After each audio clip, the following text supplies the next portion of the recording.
Prajadiraj Nandanamudabuga Nana Bhavan Pathakvidan Vidpu Sarveshu Bhuteshu Tajjnanam Viddirajasam. That knowledge by which one sees that in every different body there is a different type of living entity, you should understand to be in the mode of passion. Ignorance.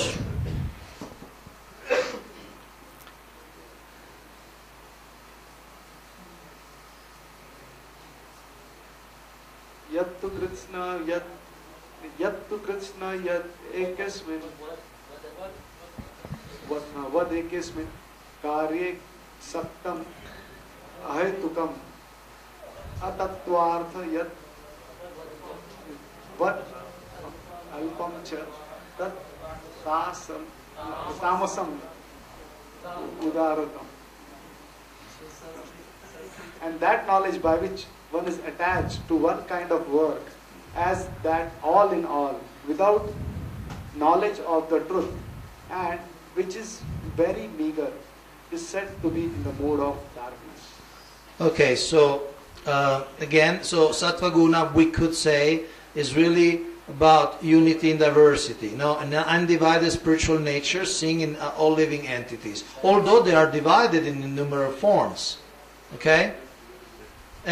But passion sees things, because they're externally separated, externally different, they see them as ontologically different. Okay? They think that in every different body there is a different type of living entity. Okay? And Tamas just see one thing, and it considers that Kritsnavat. He considers that that's everything. No, that's like fanaticism. Or attached with one kind of work. So as you well know, even devotional service can be done in the three modes, right? Yeah. So we can also see like that. And sometimes is not, again, if we see passionate, we may say, these are different, this is different, but no, they're serving the same goal. They're working for the same.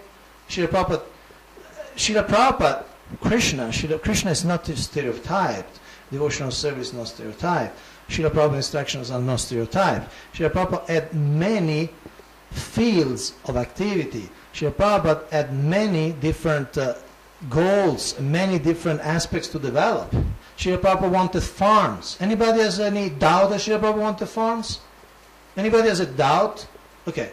Anybody has a doubt that Srila Prabhupada wanted book distribution? Or anybody has a doubt that Srila Prabhupada wanted deity worship? Okay?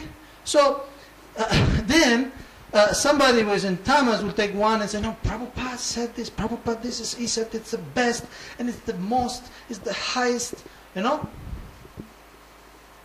Okay, one can get perfection by dedicating his life to fulfilling Srila Prabhupada's desire for farms. One can get perfection to dedicate to book distribution. And one can get perfection to dedicate to deity worship. And I could go on listing many things. You follow? So sometimes seeing them as really separate, it's just our vision, they're not separate. They're serving the same guru, the same acharya, the same person. Okay?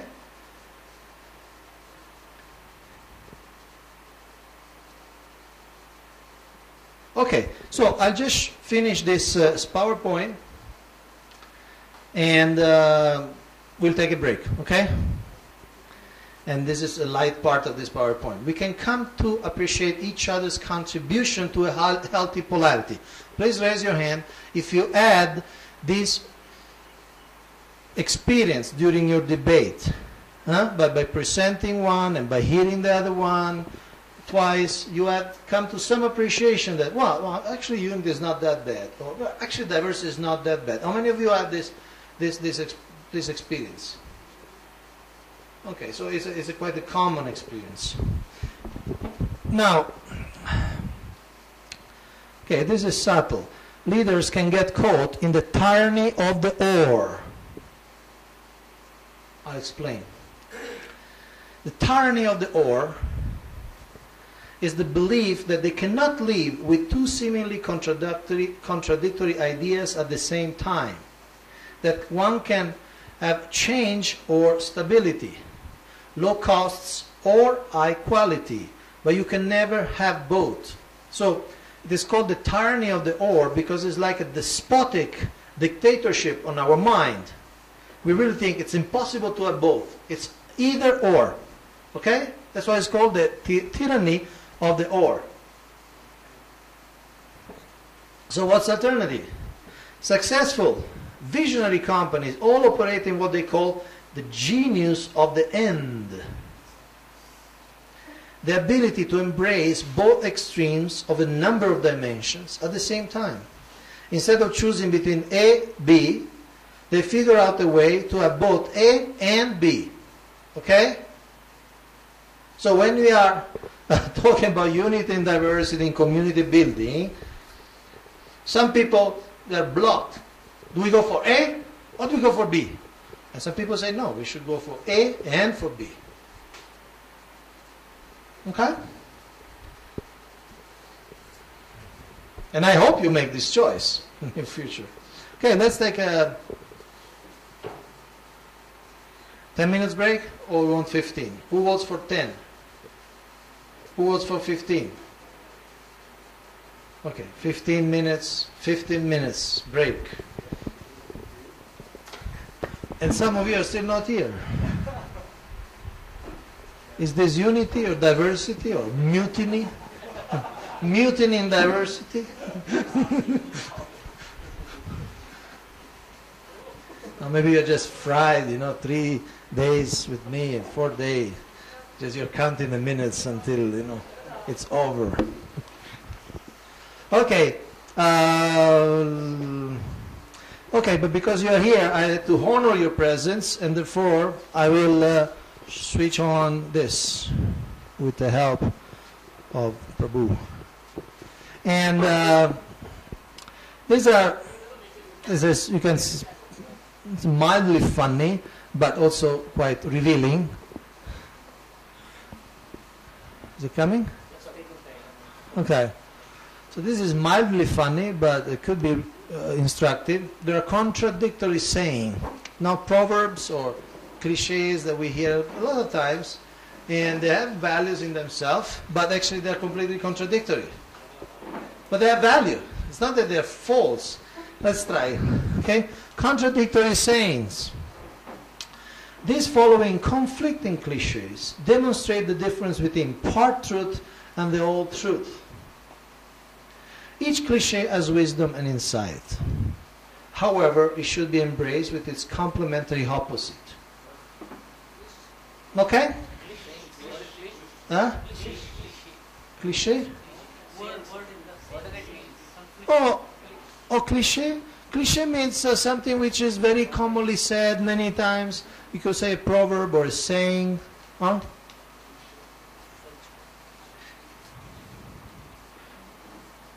See, you heard this. The more the merrier. Or two is company, three is a crowd. So one says one thing, and the other say an opposite thing. One say, yeah, the more the merrier. They say three is a crowd, like too much. Nothing ventured, nothing gained. But better safe than sorry. So you heard this? So one says one thing, no, take risks, try something, and the other say, better safe than sorry. So, are they true or false? Yes? Actually, Okay. in our discussion, debate was there. There I realized the same point. So what I was thinking was, one is a subset of another. Sometimes unity is a subset of diversity, or diversity is a subset of unity. And it fits in, and it actually means both simultaneously exists. I'll give one example. Like I was telling him, unity is very important. So he was telling that actually diversity is important, because bhakti is also Navida, 9 types of bhakti. It's not one bhakti. There I was telling that actually, but still, you have to follow one guru of that path. Means the unity is there, following one guru. Under his direction it will be done. So in our discussion, many times it came. So unity, diversity simultaneously coexist. Thank you. There are more. Absence make the heart grow fonder. Out of sight, out of mind. You heard this too? Yeah. And in one sense, it applies to some situation.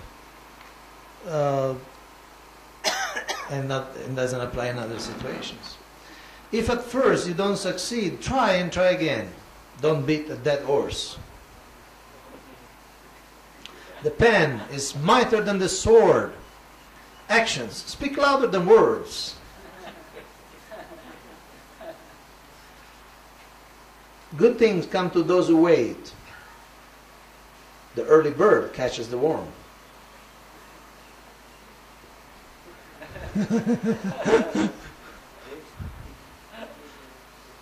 Knowledge is power, ignorance is bliss.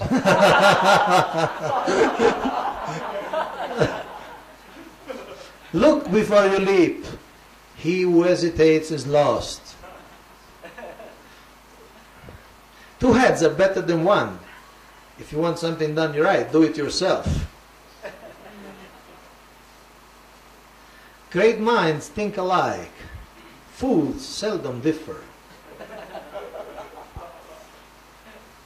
Birds of a feather flock together. Opposites attract. The bigger, the better. The best things come in small packages. It's the squeaky wheel that gets the grease.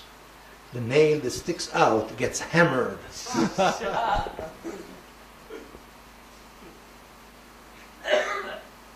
The best things in life are free. You get what you pay for.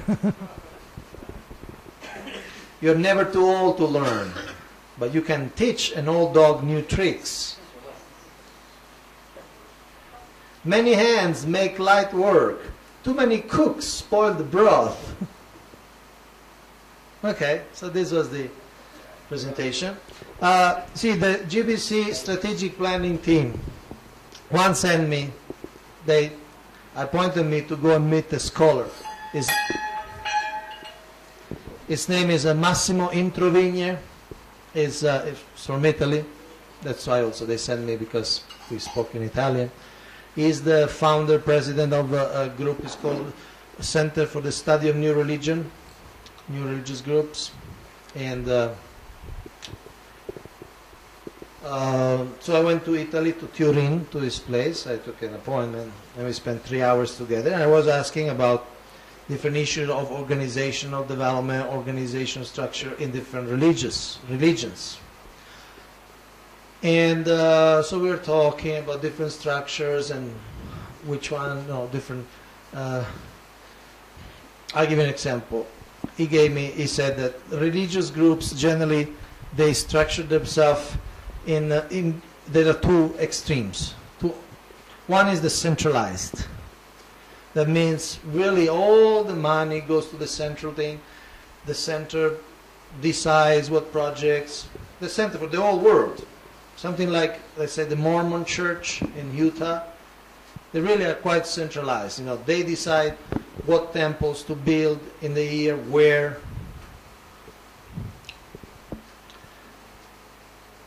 Where to put the money. That was very centralized.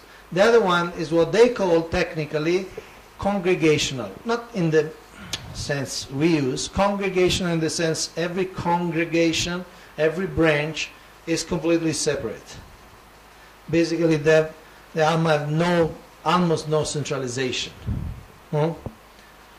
Each branch, each group, each congregation makes his own money, spends his own money. There is really not interaction. So